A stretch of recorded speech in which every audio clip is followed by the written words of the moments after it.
अंबरनाथ के मांगरुल से श्री क्षेत्र जेजुरीगढ़ तक पैदल पालकी यात्रा निकाली गई थी। 14 तारीख के दिन ये पद यात्रा का आयोजन जय मल्हार मित्र मंडल द्वारा किया गया था।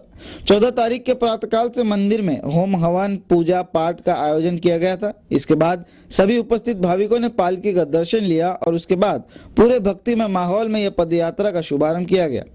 यात्रा में मल्हारी मातन घोड़े पर सवार रहा और गणपति, मालसा देवी व बानो देवी की वेशभूषा में कुछ लोग सहभागी रहे।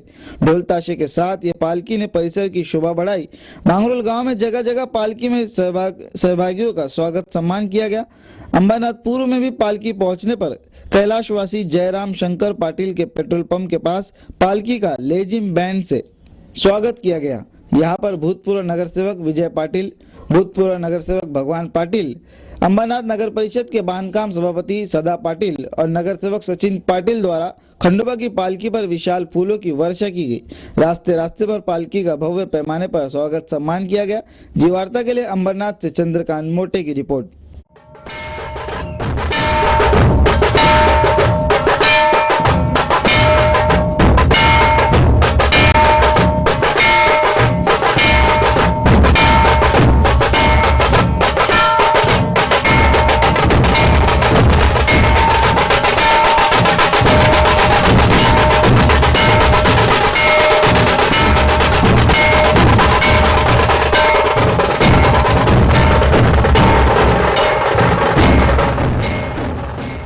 ठाणे जिल्ह्यातील अंबरनाथ आणि कल्याण या दोन तालुक्यामधून मला वाटतं जय मल्हार ही पालखी पदयात्रा जिल्ह्यातनं पहिल्यांदाच आज या ठिकाणाहून निघालेली आहे। मांगरुल गावातनं हाजीमानव विभाग सर्व मलंगड आणि तालुक्यातील सर्व लोक भाविक या पायी दिंडीमध्ये सामील झालेले आहेत आणि त्या दिंडीचं स्वागत वैभव हॉटेल या ठिकाणी आनंदनगर MIDC परिसर बारकोपाडा शिवमंदिर भक्तांनी या ठिकाणी त्यांचं स्वागत केलेलं आहे। स्वागत जसं आज या ठिकाणी करण्यात आलं या विभागातून तसं प्रत्येक वर्षी या पालखीचं स्वागत या ठिकाणी करण्यात येईल।